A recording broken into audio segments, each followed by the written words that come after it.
The theory of andragogy suggests that because children and adults are at different stages of development, they learn differently. And what works in the classroom for kids may not be the best approach when it comes to teaching adults.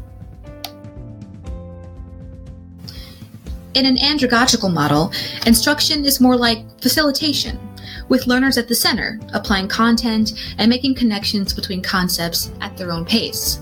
In the traditional pedagogical model, content takes center stage, along with state strands and district assessments. Malcolm Knowles gets the credit for developing the theory of adult learning we call andragogy. His research resulted in 5 assumptions about adult learners and 4 principles educators should consider in curriculum design. But it should be noted, Knowles was not the first to use the term, or even suggest a different approach to teaching adults. Alexander Kapp referred to the importance of lifelong learning and the development of character and practical skills. It's unclear whether he came up with the term andragogy, but his book is the first known use of the term. Linderman discussed andragogy when he reflected on questions about the purpose, content, and methodology to be used in adult education. These guys rarely get mentioned because, truthfully, if the fathers of andragogy were Destiny's Child, Kapp and Linderman are the Kelly and Michelle. Knowles gets all the credit for turning the concept into a fully developed theory. Get it? Beyonce Knowles, Malcolm Knowles. I didn't plan that, but I'm pretty stoked that it worked out. Knowles bases his theory on 5 assumptions. Adults are self-directed learners. They use their personal and professional experiences as resources for learning. They're interested in learning tasks that are related to their social roles.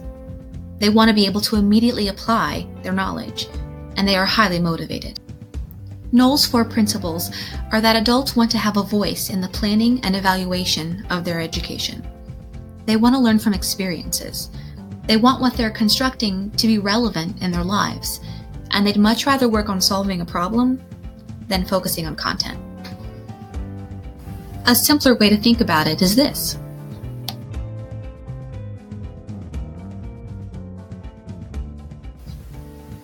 Knowles' work underpins much of what we understand about course design and instruction methods in higher education. As you continue your research, keep these takeaways in mind. 5 assumptions, 4 principles, and Beyonce. Just as a side note, I wanted you to know I used Powtoon to create this video. It's a free online software. It's easy to use, it's fun, and it offers you another option besides PowerPoint or Prezi. So I hope you'll check it out, and I think it's a really cool tool to have in your toolkit.